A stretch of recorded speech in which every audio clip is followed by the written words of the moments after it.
ভয়াবহ ভাঙনের মুখে রাজ্যের অন্যতম পর্যটন কেন্দ্র গঙ্গাসাগরের কপিলমুনির আশ্রম।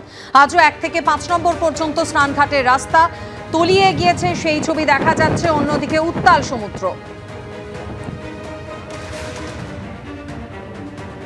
গঙ্গাসাগরের কপিলমুনি মন্দিরের 4 নম্বর স্নানঘাট। ডান দিকে দেখাই যাচ্ছে, যার কয়েকশো মিটার দূরে গঙ্গাসাগরের কপিলমুনির আশ্রম। এই সমুদ্র তট গত দুদিনে জলোচ্ছ্বাস এবং ধসের জেরে কার্যত তছনছ হয়ে গিয়েছে। গাছ, কংক্রিটের রাস্তা, অস্থায়ী দোকান সবই সমুদ্র গর্ভে তলিয়ে গিয়েছে। আতঙ্কিত এখানকার স্থানীয় দোকানদার, বাসিন্দা থেকে পুণ্যার্থীরা। প্রশাসনের পক্ষ থেকে সতর্ক করা হচ্ছে, মাইকিং করা হচ্ছে। এই স্নানঘাটগুলিতে কোনো পুণ্যার্থীকে স্নানের জন্য নামার অনুমতি দেওয়া হয়নি। কিন্তু যে প্রশ্ন উঠছে, অতীতে 3টি মন্দির তলিয়ে গিয়েছে এই সমুদ্রে গর্ভে। দ্রুত হারে যেভাবে ভাঙন এগিয়ে আসছে, তাতে আগামী দিনে এই মন্দির সমুদ্রে গর্ভে তলিয়ে যাবে না তো, সেই প্রশ্ন উঠছে বড় করে। গৌতম মণ্ডল, এবিপি আনন্দ, দক্ষিণ 24 পরগনা। দেখুন, কোটালের সময় অনেকটাই ইরোজন হয়েছে এখানে।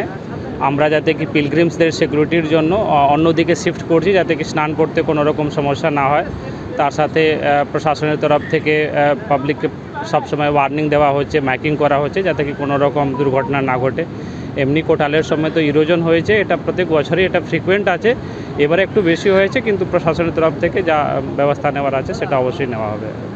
এটা আমরা হাইড্রো অথরিটিকে জানিয়েছি, যে কনসার্ন ডিপার্টমেন্ট আছে, ইরিগেশন ডিপার্টমেন্ট থেকে নিয়ে যারা আছেন ওনারা অবশ্যই এটার উপরে পদক্ষেপ নেবেন, সেটা আশ্বাস দেওয়া হয়েছে। আবহাওয়ার দিকে নজর দেব। আজ থেকে আগামী রবিবার পর্যন্ত, অর্থাৎ গোটা সপ্তাহ জুড়ে দক্ষিণবঙ্গে ভারী বৃষ্টির পূর্বাভাস রয়েছে। দক্ষিণের সমস্ত জেলাতে বজ্রবিদ্যুৎ সহ বিক্ষিপ্ত বৃষ্টিপাত হবে। সপ্তাহের প্রথম দিনে ভারী বৃষ্টির সতর্কতা দক্ষিণ 24 পরগনা, পূর্ব পশ্চিম মেদিনীপুর, পুরুলিয়া, বাঁকুড়া, এই 5 জেলায়। আমাদের প্রতিনিধি ব্রতদীপ ভট্টাচার্য রয়েছেন আমাদের সঙ্গে টেলিফোন লাইনে। ব্রতদীপ, দক্ষিণবঙ্গের 5 জেলা, একই সঙ্গে উত্তরবঙ্গেও কি ভারী বৃষ্টি হবে, কি বলছে আবহাওয়া দপ্তর? দেখো, গোটা সপ্তাহ জুড়ে কিন্তু বৃষ্টির পূর্বাভাস রয়েছে দক্ষিণ এবং উত্তরবঙ্গ সব জায়গাতেই। কিন্তু আবহাওয়া দপ্তর সূত্রে যেটা খবর, যে সমস্ত জেলাতেই কিন্তু বিক্ষিপ্তভাবে হালকা থেকে মাঝারি বৃষ্টি হবে। কিন্তু আজকের দিনে 5টি জেলায় সেখানে ভারী বৃষ্টির সতর্কতা রয়েছে এবং তার সঙ্গে বজ্র বিদ্যুৎও থাকবে, এমনটাই পূর্বাভাস দিয়েছে আবহাওয়া দপ্তর। দক্ষিণ 24 পরগনা, পূর্ব এবং পশ্চিম মেদিনীপুর, পুরুলিয়া এবং বাঁকুড়া, এই 5 জেলাতে ভারী বৃষ্টির পূর্বাভাস রয়েছে আজকে। এবং আগামীকাল 4 জেলায় ভারী বৃষ্টির পূর্বাভাস রয়েছে। তার মধ্যে রয়েছে হাওড়া, হুগলি, উত্তর 24 পরগনা এবং পূর্ব বর্ধমান। আগামীকাল এই 4 জেলাতে ভারী বৃষ্টি হতে পারে এবং অন্যান্য সমস্ত জেলাতে হালকা থেকে মাঝারি বৃষ্টি এবং তার সঙ্গে বজ্রবিদ্যুৎ থাকবে, এমনটাই পূর্বাভাস দিয়েছে আবহাওয়া দপ্তর। এবং উত্তরবঙ্গের ক্ষেত্রেও কিন্তু উত্তরবঙ্গের 7 জেলাতেও কিন্তু একই রকম পরিস্থিতি, অর্থাৎ দক্ষিণবঙ্গে যেরকম আবহাওয়া থাকবে বিক্ষিপ্তভাবে হালকা এবং মাঝারি বৃষ্টি, উত্তরবঙ্গের সমস্ত জেলাতেই কিন্তু বিক্ষিপ্তভাবে হালকা এবং মাঝারি বৃষ্টি এবং তার সঙ্গে বজ্রবিদ্যুৎ থাকবে, এমনটাই কিন্তু পূর্বাভাস দিয়েছে আবহাওয়া দপ্তর। এবং আবহাওয়া দপ্তর তার সঙ্গে সতর্কতাও জারি করেছে মৎস্যজীবীদের জন্য। আবহাওয়া দপ্তরের যেটা পূর্বাভাস, যে এই আগামী কয়েকদিন সমুদ্র কিন্তু উত্তাল থাকতে পারে।